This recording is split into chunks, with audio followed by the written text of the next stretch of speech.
मस्जिद में कव्वाली सुनने जाते हैं बीजेपी के नेता, उद्धव का बड़ा खुलासा। नागपुर की रैली में उद्धव ठाकरे ने सीधा पीएम को लिया निशाने पर। बीजेपी को हिंदुत्व की बात करने का अधिकार नहीं, हिंदुत्व हमारे साथ। वोट के लिए मुसलमानों से उर्दू में होती है मन की बात। हर बार मुझ पर ही आरोप लगते हैं कि उद्धव ठाकरे ने हिंदुत्व छोड़ दिया। हर बार मुझसे ही कहा जाता है कि मैंने बीजेपी का साथ छोड़कर गलती की है। मुझसे सवाल पूछे जाते हैं कि कांग्रेस से मैंने गठबंधन क्यों किया। क्या कांग्रेस हिंदुओं के लिए अछूत पार्टी है?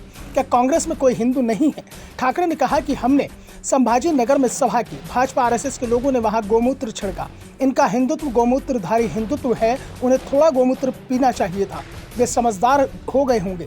हमारा हिंदुत्व राष्ट्रवाद के बारे में है। अपने ऊपर हनुमान चालीसा को लेकर लग रहे आरोपों पर ठाकरे ने जवाब देते हुए कहा कि ये लोग एक तरफ से हनुमान चालीसा पढ़ते हैं और दूसरी तरफ मस्जिदों में जाकर कव्वाली सुनते हैं। क्या यही उनका हिंदुत्व है?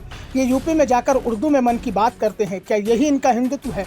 हमारा हिंदुत्व देश के लिए जान देने वाला है। अगर वे राम भक्त होते तो वो सूरत और गुवाहाटी नहीं जाते बल्कि अयोध्या जाते।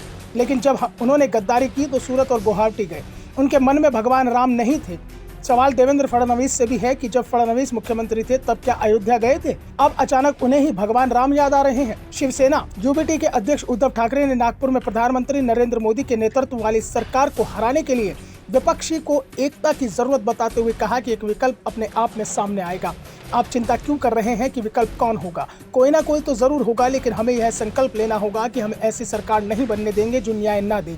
प्रधानमंत्री मोदी को लोगों को बताना चाहिए कि उन्होंने अपने कार्यकाल में देश के लिए क्या किया। लोगों को इस बात की जानकारी होनी चाहिए कि मुख्य मुद्दों से उनका ध्यान भटकाने के लिए किस तरह से धार्मिक मुद्दों को उछाला जाता है। उन्होंने बीजेपी पर निशाना साधते हुए कहा कि इनकी सत्ता की लत देश पर भारी पड़ रही है और इन्हें सत्ता से बाहर करने के लिए लोगों को सिर्फ ईवीएम का एक बटन दबाने की जरूरत है। जिन लोगों ने आज़ादी की लड़ाई लड़ी और सजा पाई, उन लोगों ने कभी ये सोचा भी नहीं होगा कि प्रधानमंत्री और राष्ट्रपति कौन बनेगा। उन्होंने देश की जनता के लिए अपनी जान दे दी, न कि भाजपा को सत्ता में लाने के लिए। रैली नागपुर में हो रही थी, जहां आरएसएस का मुख्यालय है, इसलिए ठाकरे के निशाने पर संघ भी आ गया। उन्होंने सवाल किया कि मैं आरएसएस से पूछना चाहता हूं कि क्या बीजेपी जो कर रही है वो सही है? क्या देश अहम मुद्दों पर जवाब की उम्मीद करता है? एमवीए की रैली में उद्धव से लोगों की अपील है कि यह वक्त देश को बचाने की लड़ाई लड़ने का है। अटल बिहारी वाजपेयी कहते थे कि सत्ता आती जाती है, लेकिन देश बचना चाहिए। आज देश को बचाने की जरूरत है। ठाकरे ने कहा कि हम सब जानते हैं कि हमारे देश में लोकतंत्र है। सिर्फ आज देश में लोकतंत्र का इस्तेमाल सिर्फ सत्ताधारियों के मित्रों को लाभ पहुंचाने के लिए किया जा रहा है।